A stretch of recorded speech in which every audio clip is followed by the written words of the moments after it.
to win, actually seem to get you good results? The reason Netscape is important is that they were the first large company to participate in open source. We had Cygnus providing support, but we didn't really have much business. And Netscape went to open source essentially as a way to fight Microsoft, which was giving away Internet Explorer, but not letting anyone else have the source code, not letting companies collaborate. Working as part of the sales force, I got a good idea of why people bought our software and what it took to make our software successful in the marketplace against competitive products. However, the problem we were seeing is that as time went on, our software was being competed against by other people's software, particularly Microsoft's. And as time went on, the price of our software had to drop because other people were giving their software away at no charge or at little charge.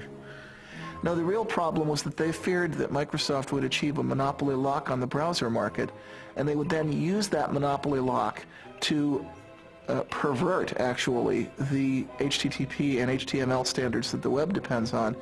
And once they had turned those standards into lock-in devices, they could then use that control to drive Netscape out of the server market, which is where it was making its real money.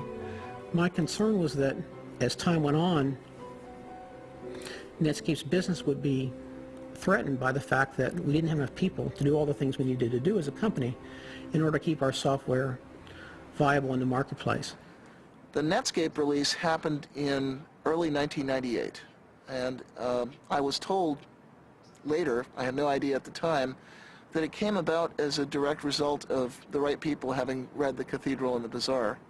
The Cathedral and the Bazaar, the paper by Eric Raymond, was a significant influence on Netscape's decision to release source code. Came as a complete shock to me. I wasn't really ready for the thought that I was changing the world, even by accident. However, it was not by any means the only influence on that decision, and not necessarily the most important one when all is said and done. As I said, Netscape had already been talking about releasing source code for quite some time before anybody had ever heard of Eric's paper. Linux Congress in early 1997, which was the first place that I gave that paper. And one of the people who heard it was Tim O'Reilly of O'Reilly Associates. And he thought it was pretty intriguing.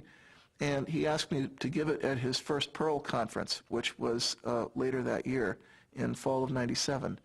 And apparently what happened, I was told later, although I had no idea this was happening at the time, is that some people from Netscape actually heard the paper at the Perl conference and took those ideas back to Netscape, and they kind of lit a fire there. The role of my paper was essentially to make the internal case at Netscape, to make the business case for why Netscape should release its source code. The paper was called Netscape Source Code as Netscape Product. A strange title. Essentially, what the title meant was that, in my opinion, we needed to think of source code not just as something that was used in creating our products, but as something that was a product in its own right, something that customers might use, other people might use. I then looked at what the business models might be if we release source code for our products. How would we license them? How would we sell products in this environment? Then I looked at the competition, particularly Microsoft. What would they be likely to do if we release source code? Was there some way they could use our source code against us?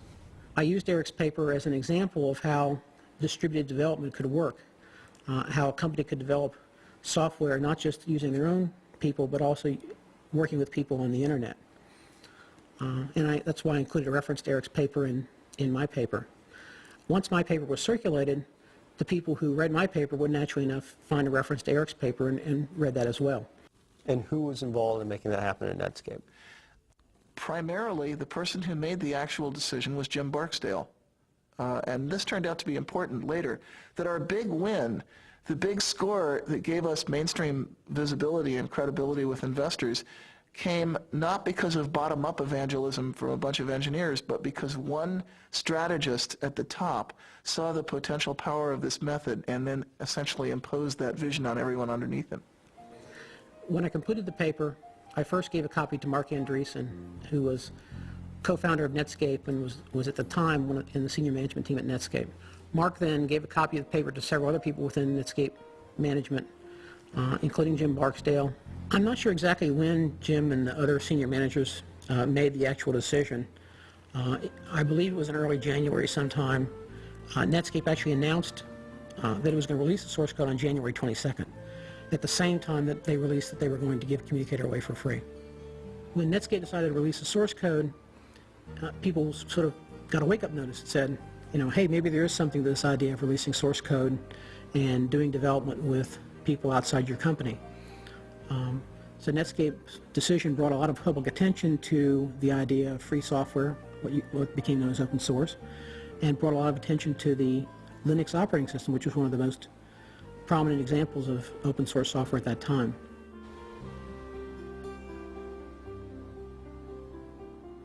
This is our first office, Mountain View, California. We moved here in early 1995. This is 4,000 square feet. It was an incredible leap of faith for us to move out and take the company to our own office. Now, what's really important about this place is that this is the office where the term open source was invented. If you walk into an executive's office and you say, free software, okay, if you're lucky, the response you'll get is something like, free software must be cheap, shoddy, worthless. And if you're not lucky, it has associations with the Free Software Foundation's wholesale attack on intellectual property rights, which, regardless of what you think about the ethics of that, it's lousy marketing. It's not something that businesses want to hear. So Eric Raymond knew that there was a problem. We'd been calling this free software, but people took the term free and associated with free of charge. They thought that you couldn't make money or you couldn't sell, which is exactly the wrong concept. We wanted to get across the idea that the software was open and that the source code was available. Very important pieces. We had this meeting at the VA offices in Mountain View where Eric, myself, and Christine Peterson from the Forsyth Institute joined us, as well as several other people. Christine Peterson was there by phone. John Mad Dog Hall was also there by phone. A guy named Todd Anderson, who later worked for SUSE for a while, was there. Sam Ockman, who now runs Penguin Computing, was there. He was an employee of VA at the time. Well, we came up with the concept of open source. We called Linus, in fact, and asked Linus if he liked it. He was interested. He liked it. Eventually, we came up with something that replaced free software. So that was the beginning of open source. How did you choose the words open source? Do you remember?